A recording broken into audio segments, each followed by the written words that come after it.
मित्रों, भगवान विष्णु ने बताया, पति पत्नी का रिश्ता कितने जन्मों तक रहता है। एक बार की बात है, भगवान विष्णु और माता लक्ष्मी क्षीर सागर में शेषनाग की सैया पर विश्राम कर रहे थे और माता लक्ष्मी भगवान विष्णु के पैर दबा रही थी। तभी माता लक्ष्मी कहती हैं, हे स्वामी, मेरे मन में आज एक प्रश्न उठ रहा है, कृपया आप बताकर मेरे मन के जिज्ञासा को शांत करें। तभी भगवान विष्णु कहते हैं, हे देवी, पूछो तुम्हारा वह कौन सा प्रश्न है, मैं अवश्य ही तुम्हें उस प्रश्न का उत्तर देने का प्रयास करूंगा। तभी माता लक्ष्मी कहती हैं, हे स्वामी, मेरा प्रश्न यह है कि एक पति पत्नी का रिश्ता कितने जन्मों तक रहता है। तभी भगवान विष्णु कहते हैं, हे देवी, आपके इस प्रश्न का उत्तर महादेव की एक कथा में छिपा हुआ है। तुम इस कथा को पूरा सुनो, इससे तुम्हें पता चल जाएगा कि पति पत्नी का रिश्ता कितने जन्मों तक रहता है। तभी माता लक्ष्मी कहती हैं, हे स्वामी, कृपया आप इस कथा को सुनाइए, मैं इस कथा को पूरे मन से सुनूंगी। फिर भगवान विष्णु कहते हैं, हे देवी, जो भी स्त्री पुरुष इस कथा को सुनते हैं वह समझ जाते हैं कि पति पत्नी का रिश्ता कितने जन्मों तक का होता है या रहता है। नमस्कार मित्रों, आप सभी लोगों से निवेदन है कि इस कथा को और कहानी को सुनने से पहले कमेंट बॉक्स में जय श्री हरि विष्णु लिखकर, वीडियो को लाइक करके, चैनल को सब्सक्राइब करके बेल आइकन ऑल पर प्रेस कर लीजिए, जिससे आप सभी लोगों को हमारा वीडियो सबसे पहले मिले और आप सभी लोग प्राचीन कथाओं और कहानियों से जुड़े रहें। मित्रों, फिर आगे भगवान विष्णु माता लक्ष्मी को कथा सुनाते हुए कहते हैं, हे देवी, एक बार की बात है, माता पार्वती शिव जी से कहती हैं, प्रभु, कई दिन हो गए, आज ऐसा मन कर रहा है कि कुछ ज्ञान की बातें सुनने को मिले। तो भगवान शिव कहते हैं, बताओ, किस प्रकार के ज्ञान की चर्चा की जाए। फिर माता पार्वती कहती हैं, हे प्रभु, मैंने देखा है कि पृथ्वी लोक पर कुछ स्त्री पुरुष बड़े ही प्रेम से जीवन जीते हैं। यहां तक कि कुछ स्त्री पुरुष तो एक पल के लिए भी दूर नहीं होते, एक दूसरे को देखकर ही जीते हैं और दोनों की जोड़ी जन्म जन्मांतर तक बनी रहती है। तो हे प्रभु, मैं यह जानना चाहती हूं कि क्या इस कल युग में भी पति पत्नी की जोड़ी दूसरे जन्म में मिल पाती है या नहीं। और साथ ही साथ कुछ चर्चा भाग्य को लेकर भी चाहती हूं कि जो भाग्य में नहीं होता, क्या वह मनुष्य को प्राप्त हो सकता है। भगवान शिव कहते हैं, हे पार्वती, मैं तुम्हारे मन की बात ठीक से समझ चुका हूं। अब मैं तुम्हें एक छोटी सी कहानी सुनाता हूं। इस कहानी को बड़े ही मन से सुनना, क्योंकि इस कहानी को सुनने से तुम्हें दो ज्ञान की बातें प्राप्त होंगी। पहली, स्त्री पुरुष का नाता कितने जन्मों तक रहता है। दूसरा, भाग्य में जो नहीं होता वह कभी नहीं मिलता। भगवान शिव कहते हैं, हे पार्वती, एक राजकुमारी थी जो पूरी तरह से चरित्रवान थी, जिसकी शादी एक चरित्रवान राजकुमार के साथ हुई थी। दोनों ही जीवन का आनंद सुख वैभव के साथ ले रहे थे। उन्हें धन की कोई कमी नहीं थी। कमी थी तो एक संतान की थी, जिसको लेकर की राजकुमारी चिंताग्रस्त रहती थी। समय धीरे धीरे गुजरता गया। एक दिन राजकुमारी की तबीयत अचानक बहुत खराब हो गई। फिर वह राजकुमार से बोली, प्रीतम, मैंने आपको बहुत प्यार किया है, मैंने आपकी बहुत सेवा की है, भजन पूजा भी की है, मगर मैं आपकी एक खुशी पूरी नहीं कर पाई। वह है संतान को जन्म देने की खुशी। मुझे आभास हो रहा है कि मेरा जीवन कुछ पलों में ही समाप्त होने वाला है। मलाल मत करना। मेरे ना रहने के बाद मेरी यादों में जीवन जीना मैं आपको वचन देती हूं। अगले जन्म में फिर आपकी पत्नी बनूंगी, तब मैं आपकी संता की इच्छा अवश्य पूरी करूंगी। और फिर इतना कहते ही उस राजकुमारी की मृत्यु हो जाती है। फिर भगवान विष्णु माता लक्ष्मी से कहते हैं, हे देवी। फिर आगे भगवान शिव कहते हैं, समय आने पर एक दिन राजकुमार भी शरीर पूरा कर लेता है। फिर वह राजकुमार एक ऐसे राजा के यहां जन्म लेता है जिसकी 1600 रानियां थीं और सब रानियों के बीच में वह अकेला ही पुत्र था। उधर वह राजकुमारी भी एक ऐसे राजा के यहां जन्म लेती है। उसकी भी 1600 रानियां थीं और सभी रानियों के बीच में केवल एक ही पुत्री थी। भगवान शिव आगे कहते हैं, हे देवी पार्वती, जिस राजा का पुत्र था, उस राजा के पास में एक बहुत ही अक्लमंद और वफादार तोता था। राजा उससे बहुत सारे मामलों में सलाह लिया करता था और उसकी सलाह वह मानता भी था। बड़ी बड़ी मुश्किल समस्याओं में राजा तोता की सलाह अवश्य लेता था। फिर भगवान विष्णु माता लक्ष्मी से कहते हैं, हे देवी शिव जी पार्वती को आगे बताते हुए कहते हैं, एक दिन राजा ने उस तोते को बुलाया और तोते से कहा, हे तोते, मैं तुम्हें एक बहुत बड़ी जिम्मेदारी सौंप रहा हूं जो तुम्हें पूरी करनी है। तो तोता ने कहा, बोलो महाराज, मैं आपके लिए कुछ भी कर सकता हूं। तो राजा ने कहा, हे तोते, तुम तो जानते हो कि मेरा एक ही बेटा है और मैं अपने बेटे के लिए जैसी बहू चाहता हूं तुम्हें ढूंढ करके वैसी ही बहू लानी है। और फिर राजा ने उस तोते को अपने मन की सारी बात बता दी कि वह बहू कैसी चाहता है। फिर राजा की बात को सुनकर कि वह तोता राजी हो गया। और फिर तोता ने राजा से कहा, महाराज, आप जैसी भी राजकुमारी चाहते हैं, आपकी जैसी भी पसंद हो, आप एक पर्ची पर लिख करके और मेरे पैर में वह पर्चा बांध दो और फिर आगे का काम आप मेरे ऊपर छोड़ दो। मैं वैसी ही राजकुमारी तलाश करके लाऊंगा जैसी राजकुमारी आप चाहते हैं मित्रों। फिर तोते की बात को सुनकर के राजा ने एक पर्ची पर अपनी पसंद की राजकुमारी के बारे में लिख दिया कि वह कैसी राजकुमारी चाहता है और उस पर्चे को तोते के पैर में बांध दिया। फिर तोता वहां से राजकुमारी की खोज में उड़ता हुआ चल देता है। जब तोता एक पड़ोसी देश में पहुंचा जहां बहुत भारी बारिश हो रही थी तो उसको एक जंगल में शरण लेनी पड़ी। उसको एक पुराना पेड़ मिल गया। इस पेड़ में खोखला था। वहीं उसको लगा कि वह जगह उसके आराम के लिए बहुत ही ठीक रहेगी। जैसे ही तोते ने उस पेड़ के खोखले के अंदर जाने के लिए सोचा, वैसे ही अंदर से एक आवाज आई, तुम अंदर नहीं घुसना, नहीं तो तुम अंधे हो जाओगे।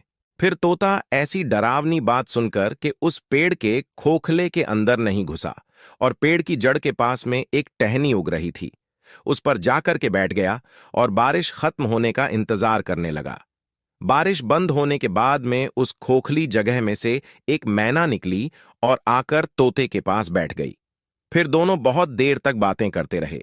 इस बीच तोते ने मैना को सारी बात बताई कि वह कहाँ जा रहा है।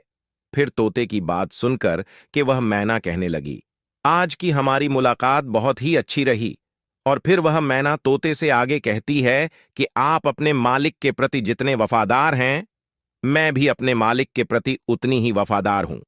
आप अपने राजा के बेटे के लिए एक ऐसी राजकुमारी की तलाश कर रहे हैं जो उसके अंदर सभी गुण हो, तो मैं भी अपने राजा की बेटी यानी राजकुमारी के लिए ऐसे राजकुमार की तलाश में निकली हूं जिसके अंदर सारे गुण हो। मित्रों, फिर भगवान विष्णु माता लक्ष्मी जी से कहते हैं, हे देवी शिव, कहानी को आगे बताते हुए कहते हैं, हे देवी पार्वती। फिर वह तोता कहने लगा कि हमारे राजा का कहना है कि हम ऐसे घर की राजकुमारी लेकर आएंगे जिस राजा की 1600 रानियां होगी, क्योंकि हमारे राजा की भी 1600 रानियां हैं। तो मैना कहने लगी, अब तो बात बन ही जाएगी, क्योंकि तुम्हारे राजा की भी 1600 रानियां हैं और हमारे राजा की भी 1600 रानियां हैं। तुम्हारे राजा पर केवल एक राजकुमार है और हमारे राजा पर केवल एक राजकुमारी है। तुम्हारे राजा का राजकुमार भी सर्वगुण संपन्न है और हमारे राजा की राजकुमारी भी सर्वगुण संपन्न है। इस प्रकार तोता ने मैना को राजकुमार की सारी पसंद बताई और उधर मैना ने तोता को राजकुमारी की सारी पसंद बताई। फिर तो वह तोता और मैना राजकुमारी के देश में आ गए, क्योंकि तोता मन में सोच रहा था कि मेरे मालिक का सपना पूरा हो जाएगा, उनकी ख्वाहिश पूरी हो जाएगी। क्योंकि वह जैसी राजकुमारी के बारे में सोच रहे थे, वैसी ही राजकुमारी उनके लिए आज मुझे मिल गई है। फिर भगवान विष्णु माता लक्ष्मी से कहते हैं, हे देवी शिवजी कहानी को आगे बताते हुए कहते हैं, हे देवी पार्वती। इस प्रकार जब तोता और मैना उड़ते हुए राजकुमारी के महल में पहुंचे तो महल के एक नौकर ने उनको देख लिया। तो उन्होंने राजा को जाकर बताया कि महाराज, आपने मैना को जिस कार्य के लिए भेजा है उसने आपके साथ में बहुत बड़ा विश्वासघात किया है। वह राजकुमार की तलाश में कहीं पर नहीं गई, वह तो एक तोते के साथ घूम रही है। मैंने उसे तोते के साथ घूमता हुआ अपनी आंखों से देखा है और आपकी बात तो पूरी तरह से भूल गई है। आपकी आज्ञा का उसने उल्लंघन किया है।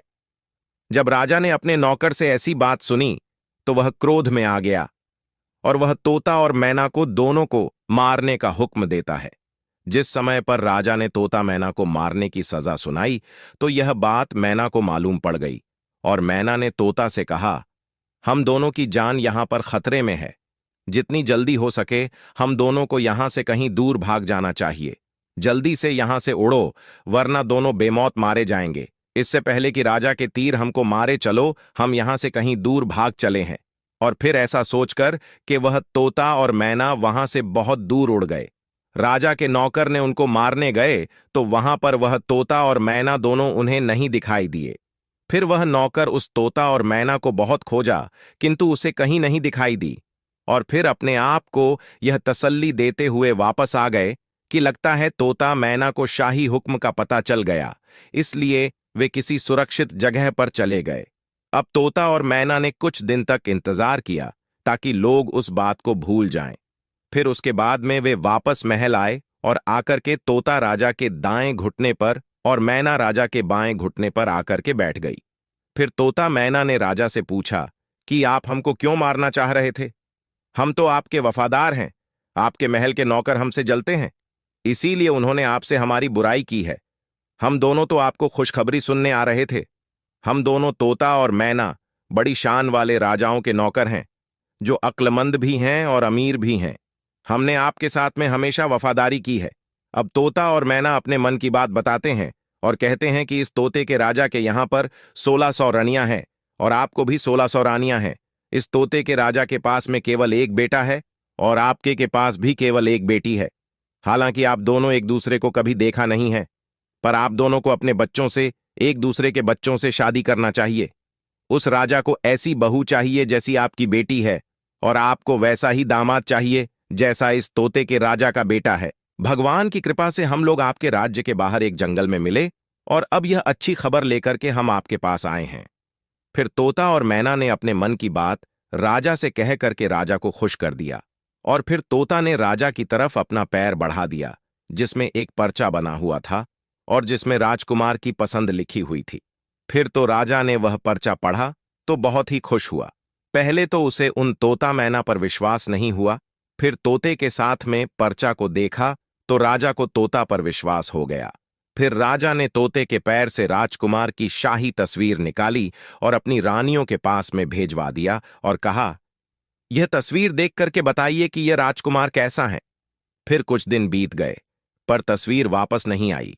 राजकुमारी को वह तस्वीर बहुत ही पसंद आई और फिर वह राजकुमारी उस राजकुमार की तस्वीर को अपने हाथ में ही लिए रखती थी। खैर, कुछ दिनों के बाद में रानियों की तरफ से जवाब आया कि राजकुमार सबको पसंद है, अब उसकी शादी जल्दी ही हो जानी चाहिए, क्योंकि राजकुमारी तो राजकुमार को देखे बिना रह नहीं पा रही है। मित्रों, फिर आगे भगवान विष्णु माता लक्ष्मी से कहते हैं, हे देवी शिव जी।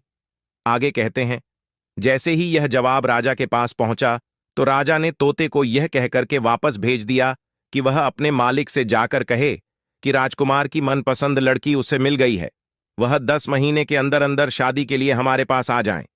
फिर तोते ने आदर के साथ में झुक करके राजा को प्रणाम किया और अपने देश को उड़ता हुआ चल दिया। फिर अपने देश पहुंच करके तोते ने राजा को अपनी यात्रा की सफलता के बारे में बताया तो राजा यह सुनकर बहुत ही खुश हुआ कि वह जैसी बहू चाहता था उसे वैसी ही राजकुमारी अपने बेटे के लिए मिल गई। और फिर राजा ने तुरंत ही इस शानदार मौके को शानदार तरीके से मनाने का हुक्म दे दिया। राजकुमार के लिए राजा ने सबसे कीमती और बढ़िया कपड़े बनवाए, घोड़ों के लिए बहुत शानदार जीन बनवाई गई, सिपाहियों के लिए भी नई और बढ़िया वेशभूषा बनवाई गई।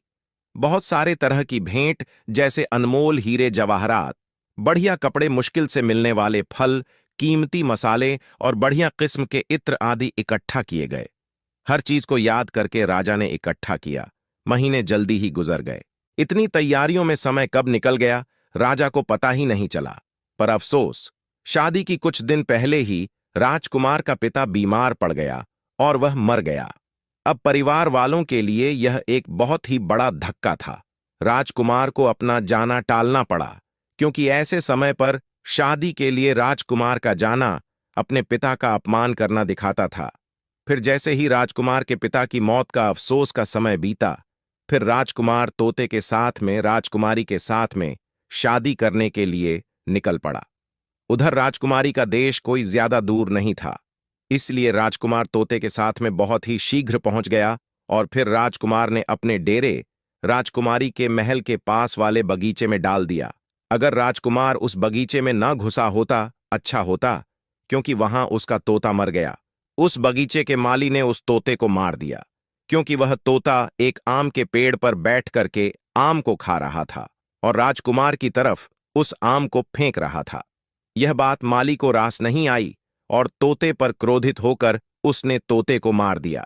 जैसे ही राजकुमार के ऊपर यह मुसीबत आई, उसके कुछ देर के बाद ही उसने सुना कि राजकुमारी के पिता ने अपनी बेटी की शादी उसके साथ करने से इनकार कर दिया, क्योंकि उसका पिता मर गया था। अब बगीचे में डेरा डालने के कुछ दिन बाद ही राजकुमारी बाहर सैर करने के लिए जा रही थी, तो इत्तफाक से उसी रास्ते से गुजरी जिस रास्ते पर वह बगीचा था। उसने बगीचे पर नजर डाली तो वहां राजकुमार को देखा। फिर राजकुमारी उस राजकुमार को पहचान गई, क्योंकि उसकी तस्वीर अभी भी उसके पास में ही थी। उसने उस समय तो कुछ नहीं कहा। फिर वहां से वह राजकुमारी सीधा अपने महल में लौट आई, क्योंकि राजकुमारी को अपना प्रेमी मिल गया था। उसी समय से उसको सब कुछ बहुत अच्छा लगने लगा। शाम को खाने के समय राजकुमारी ने अपने खाने में से आधा खाना खाया और बचा हुआ आधा खाना राजकुमार की तस्वीर के साथ में राजकुमार को भेज दिया। उसने अपनी दासी से कहा कि वह राजकुमार से कहे कि वह उस खाने को खा ले, और अगर वह ना खाए तो उसमें अपनी उंगली गुस्सा दे। मित्रों, फिर आगे भगवान विष्णु माता लक्ष्मी से कहते हैं, हे देवी शिवजी, पार्वती को आगे कथा सुनाते हुए कहते हैं, हे देवी। वह दासी ने वैसा ही किया। राजकुमार ने खाना नहीं खाया, तो इस दासी ने उसको खाने की प्लेट में उंगली घुसाने के लिए कहा। जब उसने प्लेट में रखे चावल में अपनी अंगुली घुसाई तो उसमें उसको अपनी तस्वीर मिली। उसने सोचा कि राजकुमारी तो मुझे प्यार करती है। ऐसा सोच करके उसने अपने हाथ पहुंचे और एक चिट्ठी राजकुमारी के नाम लिखी और उसे उस दासी को देकर के वापस भेज दिया। जब वह दासी राजकुमारी के महल में पहुंची, तो जब राजकुमारी ने वह चिट्ठी को देखकर पढ़ी तो उसके मन में राजकुमार से मिलने की इच्छा जागरूक होने लगी। उसने आधी रात को अशर्फियां से भरा एक थैला लिया और उस बगीचे की तरफ चल दी जहां पर राजकुमार ठहरा हुआ था। तो राजकुमारी बोली, तुम आश्चर्य में मत पड़ो, मैं तुम्हें बहुत प्यार करती हूं और इसीलिए मैं छिपकर तुम्हारे पास आई हूं। मेरे पिता तुमसे मेरी शादी की इजाजत नहीं देंगे। चलो अपना घोड़ा तैयार कर लो और मुझे अपने साथ अपने देश ले चलो, जहां हमारा कोई कुछ नहीं बिगाड़ सकेगा। फिर वह राजकुमार और राजकुमारी दोनों ही एक घोड़ों पर सवार होकर के राज्य से बाहर की तरफ चल दिए और वह एक ऐसे स्थान पर पहुंच गए जहां पर उनकी जान बहुत बड़े खतरे में पड़ गई। वह जिस नगर में पहुंचे उस जगह पर एक जादूगरनी रहती थी। उसकी भी एक बेटी थी। जैसे ही उसकी बेटी ने राजकुमार को देखा तो जादूगरनी की बेटी उस राजकुमार से प्रेम कर बैठी और उससे शादी करने की दृढ़ प्रतिज्ञा की। अब वह जादूगरनी मन में सोचने लगी कि शादी राजकुमार के साथ कैसे होगी। फिर उसने एक तरकीब सोची। फिर वह जादूगरनी की लड़की अपने मन में विचार करने लगी, आखिरकार मेरी शादी इस राजकुमार के साथ कैसे होगी। फिर उसने एक तरकीब सोची और अपनी मां जादूगरनी से राजकुमार और राजकुमारी को अपने घर खाने के लिए बुलाने के लिए कहा, और फिर अपनी बेटी की बात को मान करके उस जादूगरनी ने राजकुमार और राजकुमारी को अपने घर खाने के लिए बुलाया। जब राजकुमार और राजकुमारी उस जादूगरनी के घर पर खाना खाने के लिए गए तो राजकुमार को एक कमरे में बुला करके उस जादूगरनी ने उसके गले में एक रस्सी का फंदा डाला। फंदा डालते ही वह राजकुमार जो था एक भैंसे के रूप में बदल गया और फिर पीछे वाले दरवाजे से जादूगरनी ने उस भैंसे को घर से बाहर एक सुरक्षित स्थान पर ले जाकर ठहरा दिया और उसके साथ में ही अपनी बेटी को भी भेज दिया। अब राजकुमारी खाना खाने के बाद में अपने राजकुमार को ढूंढने लगी, मगर वह भैंसा बन चुका था। वह उसे कैसे मिलता। इधर सारा दिन वह भैंसा जादूगरनी की बेटी के पीछे पीछे घूमता रहा। वह जादूगरनी की बेटी जहां भी जाती तो भैंसा उसके पीछे पीछे जाता। जब वह जादूगरनी की बेटी रात को भैंसे के गले से वह रस्सी का फंदा निकाल देती थी, जिससे वह राजकुमार बन जाता था और भैंसे का रूप खत्म हो जाता था। और जैसे ही सुबह होती थी वैसे ही वह रस्सी का फंदा फिर राजकुमार के गले में डाल करके उसे भैंसा बना देती थी और दिन फिर दिन भर उसके साथ बाहर घुमा करती थी। उधर राजकुमारी को राजकुमार से बिना मिले कई दिन हो गए थे। राजकुमारी पागलों की तरह अपने राजकुमार को इधर उधर ढूंढ रही थी। वह बहुत ही दुखी थी। उसको पता ही नहीं था कि अब वह करे तो क्या करे। आखिरकार राजकुमार उसको छोड़कर कहाँ चला गया। तभी राजकुमारी अपने मन में सोचती, लगता है राजकुमार ने मुझे धोखा दे दिया। सोचती कि मुझे धोखा नहीं दे सकता है। वह मुझसे बहुत प्यार करता है, मैं भी उससे बहुत प्यार करती हूं। कहीं ऐसा तो नहीं किसी ने उसका कत्ल कर दिया हो। फिर उस राजकुमारी ने एक आदमी का रूप रखा और उस देश के राजा के पास गई और उससे अपने मन की बात कही। उधर राजा राजकुमारी की शक्ल और सूरत और बोलने के ढंग से बहुत ही प्रभावित हुआ। फिर राजा ने अपने दरबार में उस राजकुमारी को कोतवाल के पद पर नियुक्त कर दिया।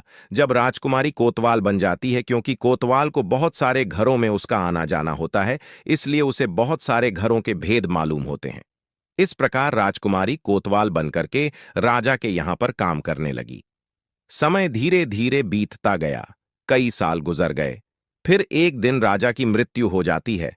उधर सभी नगरवासी उस कोतवाल को राजा बना देते हैं, क्योंकि उस कोतवाल राजकुमारी का व्यवहार जनता के प्रति बहुत ही अच्छा था। फिर एक दिन उसी नगर से एक व्यक्ति एक भैंसा बेचने के लिए उस राजा रूपी राजकुमारी के पास आया, तो राजा रूपी राजकुमारी ने उस व्यक्ति का भैंसा खरीद लिया। वह भैंसा बहुत ही काम का था। वह किसी भी खोई हुई चीज को सूंघ करके बता देता था। फिर एक दिन अचानक वह भैंसा कहीं गुम हो गया। फिर तो राजा ने उस नगर में सूचना भिजवा दी कि इस नगर में जितने भी भैंसे हों सबको यहां पर इकट्ठा किया जाए। उधर यह सूचना उस जादूगरनी के पास भी पहुंची। अब सभी नगर के भैंसे राजा के सामने एकत्रित हुए, मगर उस जादूगरनी ने अपना भैंसा, जो कि एक राजकुमार था, उस राजा के दरबार में नहीं भेजा। फिर जब सैनिकों ने राजा रूपी राजकुमारी को जादूगरनी के द्वारा अपना भैंसा ना भेजे जाने की बात बताई, तो राजा रूपी राजकुमारी एकदम से भड़क गई और उसने जादूगरनी से उस भैंसे को जबरदस्ती बुलवाया। उधर जैसे ही सैनिकों ने उस भैंसे के गले में पड़ी हुई रस्सी को जोर से खींचा, वैसे ही वह रस्सी उस भैंसे की गर्दन से निकल गई और रस्सी गर्दन से निकलते ही वह भैंसा जो था एक राजकुमार के रूप में परिवर्तित हो गया। फिर तो उस राजकुमारी रूपी राजा का सपना साकार हो गया और वह एकदम से उस राजकुमार के गले लग गई और उस जादूगरनी बुढ़िया को उस राजा रूपी राजकुमारी ने पकड़वा करके कारागाह में डलवा दिया। फिर राजा रूपी राजकुमारी ने सभी नगरवासियों से कहा कि मुझे अपने राजकुमार से मिलने के लिए एक आदमी का रूप बदलना पड़ा था। मैं एक औरत हूं, इसलिए आज से आप सभी हमारे राजकुमार को अपना राजा और हमें अपनी रानी समझो। इस प्रकार सभी नगरवासियों में खुशी की लहर दौड़ पड़ी और उन्होंने उस राजकुमारी को रानी और उस राजकुमार को अपना राजा स्वीकार किया। अब इधर तो वह राजकुमार राजा बनता है और वह राजकुमारी रानी बनती है, और फिर उस जादूगरनी की बेटी को राजकुमारी कैद खाने में डलवा देती है, क्योंकि जो जादूगरनी की बेटी थी उसने पूर्व जन्म में अपने पति को झूठा दोष लगा करके एक राजा की कैद में डलवा दिया था। इसलिए इस जादूगरनी की बेटी को भी राजा की कैद का सामना करना पड़ा। वह राजा और रानी बनकर के एक दिन घूमने के लिए जाते हैं और जब जंगल से होकर गुजरते हैं तो वह एक पेड़ के पास में खड़े होकर आराम करने लगते हैं। वह पेड़ कई साल पुराना था। उस पर राजकुमार और राजकुमारी ने अपने पूर्व जन्म में एक प्रेम चिन्ह बनाया था, जो पूरी तरह से सुरक्षित। फिर तो उस राजकुमार और राजकुमारी की नजर जैसे ही उस प्रेम चिन्ह पर पड़ती है तो एकदम से दोनों को अपने पुराने जीवन की सारी घटना याद आ जाती है। पुराने जीवन की, पुराने जन्म की सारी बातें याद आ जाती हैं और उनके जीवन में एक खुशी की लहर दौड़ जाती है। फिर वह राजकुमारी कहती है, मुझे सब कुछ याद आ गया। मैं आपको बहुत प्रेम करती थी, आप भी मुझे बहुत प्रेम करते थे। मैंने आपकी बहुत सेवा की थी। केवल मुझे एक ही मलाल था कि मैं आपकी खुशी के लिए एक संतान को जन्म नहीं दे सकी। लेकिन इस जन्म में फिर हम दोनों आकर के मिले हैं और पति पत्नी के रूप में मिले हैं, क्योंकि यह हमारा सच्चा प्रेम था। इसीलिए हम दोनों एक होकर के मिले और मुझे पूरा विश्वास है कि इस जन्म में ईश्वर हमारी अवश्य सुनेगा और आपको संतान का सुख अवश्य मिलेगा। फिर समय धीरे धीरे गुजर जाता है और पूर्व जन्म के जो भी भूभाग थे वह उसी जन्म में पूरे हो जाते हैं और फिर वह राजकुमारी गर्भ धारण करती है और समय आने पर एक सुंदर से पुत्र को जन्म देती है।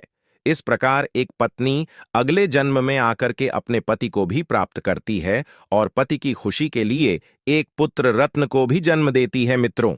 फिर आगे भगवान विष्णु माता लक्ष्मी से कहते हैं, हे देवी शिवजी पार्वती जी से कहते हैं, हे देवी, इस कथा से ज्ञान की बात यह प्राप्त होती है कि यदि स्त्री पुरुष आपस में सच्चा प्रेम करते हैं और आपस में तनिक भी विरोधभास नहीं होता, ऐसे पति पत्नी का रिश्ता जन्म जन्मांतर का होता है। वहीं अगर स्त्री पुरुष को धोखा देती है तो उसे भी धोखा मिलता है, और यदि पुरुष स्त्री को धोखा देता है तो पुरुष को भी धोखा मिलता है। इसलिए पति पत्नी का रिश्ता अटूट विश्वास का होता है। इसलिए एक दूसरे के साथ विश्वास बनाए रखना चाहिए, और जो स्त्री पुरुष विश्वास की डोर मजबूत रखते हैं वे 7 जन्मों तक पति पत्नी के रूप में मिलते हैं और उनकी पूर्व जन्म की शेष बची हुई इच्छा को भी भाग्य की देवी पूरी करती है। जिस प्रकार राजकुमारी को अपने अगले जन्म में वही राजकुमार पति के रूप में मिला और उसकी शेष बची हुई इच्छा जो संतान की प्राप्ति की थी, फिर उसे अगले जन्म में संतान का सुख भी मिला।